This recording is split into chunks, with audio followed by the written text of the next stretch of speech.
Hello అందరికీ, నేను first time అయితే వడియాలు పెడుతున్నా. బియ్యం పిండితో వడియాలన్నమాట. అంటే బియ్యం పిండి అంటే పట్టించింది కదా, సో ఇంట్లోనే నానబెట్టుకొని పట్టించుకున్నాను అనమాట.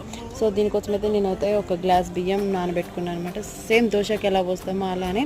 సో నెక్స్ట్ డే ఎలా అయితే దోశలు పోసే ముందు మనం వాటర్ కలుపుతామో ఇది కూడా అలానే వాటర్ కలుపుకోవాలి. కానీ దోశకేమో కొంచెం చిక్కగా కలుపుకుని, ఇదేమో మొత్తం వాటర్ పోసేయాలన్నమాట. వాటర్ పోసేసి జారుగా చేసుకుని అందులో కొంచెం వామ జీలకర్ర వేసేసుకోవాలి. దాని తర్వాత మనం ఒక గ్లాసు బియ్యం తీసుకున్నాం కాబట్టి ఒక 4 గ్లాసెస్ వాటర్ పోసేసుకొని దాన్ని మొత్తం మసల పెట్టాలన్నమాట. మసల పెడుతున్నప్పుడు ఈ పిండి వేసి బాగా కలపాలి, ఎందుకంటే ఉండలు కట్టకుండా.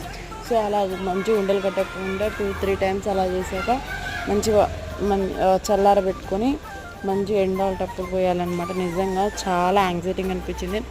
మా మమ్మీ మా అమ్ములు అండ్ అమ్ములు అంటే మా మామ కూతురు, నేను చాలా కష్టపడ్డాం. రిజల్ట్స్ అయితే బాగా వచ్చాయి. నచ్చితే ఒక like, share, comment. Bye bye.